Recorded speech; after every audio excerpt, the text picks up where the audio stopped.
ونصلی علی رسولہ الکریم اما بعد فاعوذ باللہ من الشیطان الرجیم بسم اللہ الرحمن الرحیم السلام علیکم ورحمۃ اللہ وبرکاتہ۔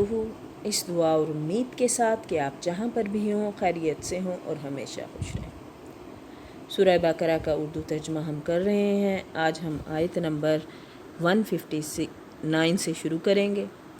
اس سے پہلے آیات میں ہم نے پڑھا کہ اللہ تعالیٰ نے بتایا کہ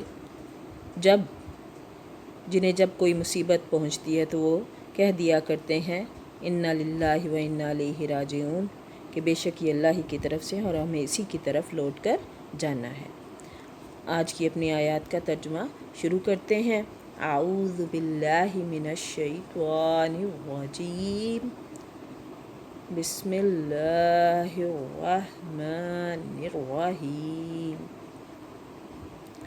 ان آیات میں ہم پڑھیں گے کہ اللہ تعالیٰ نے جو کتاب میں نازل فرمایا، یعنی اللہ تعالیٰ نے جو قرآن پاک میں نازل فرمایا، ان کو جو لوگ اللہ کی اتاری ہوئی دلیلوں کو، جو لوگ ہماری دلیلوں کو یعنی اللہ کی اتاری ہوئی دلیلوں کو، ہدایات کو چھپاتے ہیں، ہم اسے اپنی کتاب میں لوگوں کے لیے بیان کر چکے ہیں۔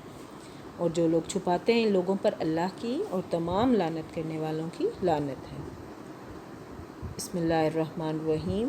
الذین، جو لوگ یکتمون چھپاتے ہیں، ما جو انزلنا ہم نے نازل کیا، من البینات روشن دلیلیں، والہدی اور ہدایت، من بعد اس کی، ما بیناہ کے بیان کیا، للناس واسطے لوگوں کو، فی الکتاب کتاب میں۔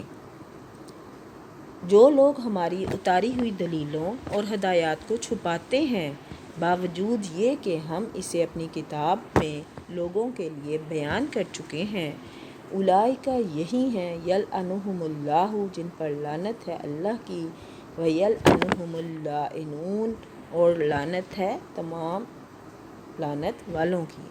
ان لوگوں پر اللہ کی اور تمام لعنت کرنے والوں کی لعنت ہے۔ یعنی اللہ تعالیٰ نے جو باتیں اپنی کتاب میں نازل فرمائی ہیں، یعنی قرآن پاک میں، انہیں چھپانا اتنا بڑا جرم ہے کہ اللہ کے علاوہ دیگر لعنت کرنے والوں پر بھی اس کی لعنت کرتے ہیں۔ حدیث میں ہے کہ جس سے کوئی ایسی بات پوچھی گئی جس کا اس کو علم تھا اور اس نے اسے چھپایا، تو اللہ قیامت کے دن آگ کی لگام اس کے منہ میں دی جائے گی۔ یہ سنن ابن ماجہ کی حدیث نمبر 264 ہے۔ جامعہ ترمذی حدیث نمبر 2649 ہے، اور یہ وقالہ اور کہا حدیث حسن ہے۔ یعنی اللہ تعالیٰ کی بتائی باتوں کو چھپانا اتنا بڑا گناہ ہے۔ الا الذین، مگر جن لوگوں نے تابوا توبہ کی، اصلحوا اور اصلاح کر لیں، وبینوا اور بیان کریں، فاولئک پس یہی ہیں، اتوب علیہم، مگر وہ لوگ جو توبہ کر لیں اور اصلاح کر لیں اور بیان کر دیں تو میں ان کی توبہ قبول کر لیتا ہوں۔ وَأَنَا التَّوَّابُ الرَّحِيمُ، اور بے شک میں توبہ قبول کرنے والا اور رحم کرنے والا ہوں۔ وَأَنَا اور میں، التواب الرحیم، توبہ قبول کرنے والا اور رحم کرنے والا ہوں۔ یعنی اللہ تعالیٰ فرما رہے ہیں کہ گناہ کرنے کے بعد، یعنی اپنی غلطی کا احساس ہونے کے بعد، اگر آپ توبہ کر لیں اللہ سے، ان الذین، بے شک جن لوگوں نے کفروا کفر کیا، وماتوا اور مر جائیں، وہم کفار اور وہ کفر پر ہی یعنی کہ فوت ہو جائیں، یعنی یقیناً جو کفار اپنے کفر ہی میں مر جائیں، اولئک یہی ہیں، علیہم جن پر، لعنت اللہ لعنت ہے اللہ کی، اور ملائکتی فرشتوں کی، والناس اجمعین اور سارے لوگوں کی۔ یقیناً جو کفار اپنے کفر ہی میں مر جائیں، ان پر اللہ کی، فرشتوں کی اور تمام لوگوں کی لعنت ہے۔ اس سے معلوم ہوا کہ جن کی بابت یقینی علم ہے کہ ان کا خاتمہ کفر پر ہوا ہے، ان پر لعنت جائز ہے، لیکن یعنی کفار جو لوگ ہیں، لیکن ان لوگوں کے علاوہ لوگوں پر لعنت کرنا جائز نہیں ہے، کیونکہ ممکن ہے مرنے سے پہلے اس نے کفر سے توبہ کر لی ہو۔ اور خاص طور پر مسلمانوں کے حوالے سے یہ بات واضح ہے کہ کسی بھی بڑے سے بڑے گناہ گار مسلمان پر لعنت کرنا جائز نہیں ہے۔ البتہ جن معاصی بعض معاصی پر لعنت کا لفظ ہے، ان کے مرتکبین کی بابت کہا جا سکتا ہے کہ یہ کام کرنے والوں پر اللہ کی لعنت ہو۔ یعنی اللہ تعالیٰ منع فرماتے ہیں کہ ایز اے مسلم ہمیں یہ جائز نہیں ہے کہ ہم دوسرے مسلمان پر لعنت بھیجیں، کیونکہ ہو سکتا ہے کہ اس نے مرنے سے پہلے توبہ قبول کر لی ہو۔